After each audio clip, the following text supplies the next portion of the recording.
Verse 6, Colossians 2, verse 6. As you've received Christ Jesus the Lord, so walk in Him. Not for Him, in Him.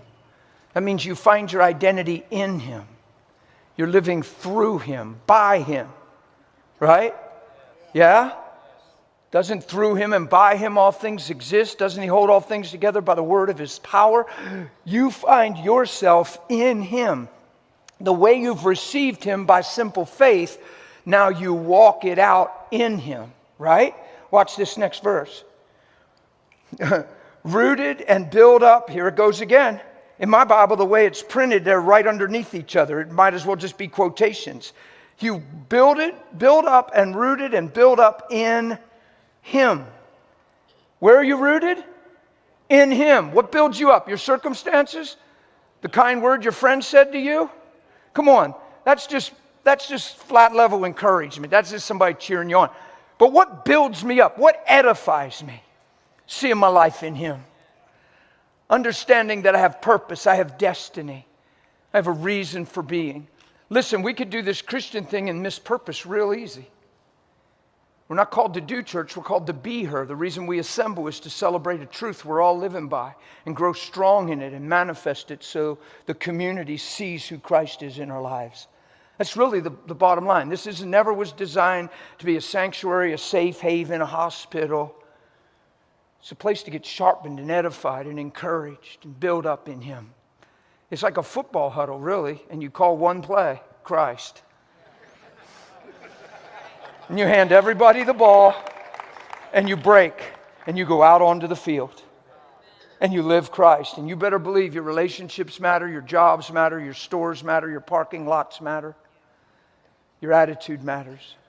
What you represent matters. It's amazing how quick we can pray for God to do a bunch of things for us, and we haven't thought much about living in His name. How somebody does it's wrong and we're in a bedroom crying for us, wondering why God let it happen. And instead of crying for them, because forgive them, Father, they don't know who they are and what they're doing. And if they knew who they were, they wouldn't be doing what they're doing. Man, that breaks my heart. They're confused. God, why would I be hurt by blindness? Come on, Jesus wasn't hurt. He didn't drop the cross and give up. He didn't say these bunch of idiots. Hit me, how dare them? All I've ever done is good. Who do they think they are? He didn't fuss God. He didn't fuss men. He didn't say Barabbas. Are you kidding me? That hurts my feelings. He killed a man. I raised the dead and they want to kill me. That sounds whacked. I'm thinking about this, and I don't know that I'm that motivated to go to the cross anymore. These bunch of people are idiots. Like, if they didn't change by now, they ain't going to change. How many sick did I heal? How many miracles do I do? And they think I got demons and want to kill me? God, if they didn't change by now, they ain't changing. And I'll be doggone. That's the best, as vulgar as I can get. I'll be doggone if I'm going to die on the cross for these bunch of idiots. Come on, we'd understand that language the way we grew up. If somebody went through what he went through, he's a victim. And everybody that did it to him's a villain. And everybody's stereotyped and labeled, and nobody can change. And poor you and shame on you, and that's where it stands. But in Jesus' world, it's different, man. He's hanging on the cross, and he ain't thinking like we were taught to think. He ain't thinking at all like we were taught to think.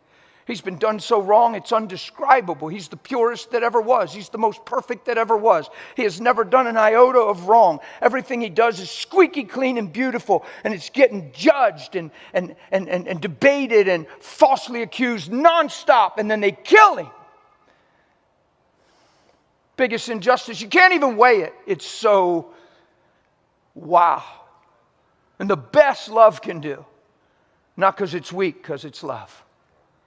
The best love can do is say, forgive them, Father. They don't know what they're doing. Man, when I look, it looks like they knew what they were doing. They loved their kingdom over his. Some believed and wouldn't even acknowledge to believe because they didn't want to be persecuted or kicked out of the synagogue. They were selling him out for 30 pieces of silver behind the scenes. When he raised from the dead, they paid the guards to say the disciples stole him at night so that word would spread. And said, we'll make sure you're covered by your boss.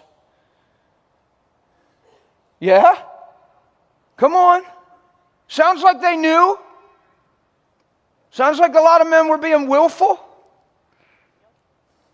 And there's love. Forgive them, Father. They don't know what they're doing. What's he saying? If they really saw, if they really understood, if they really tasted and saw how good I was, they wouldn't be doing what they're doing. Would you have mercy on these men? The men that killed him. Come on, in this country, we want them to get at least life, if not the death sentence. Be real with me.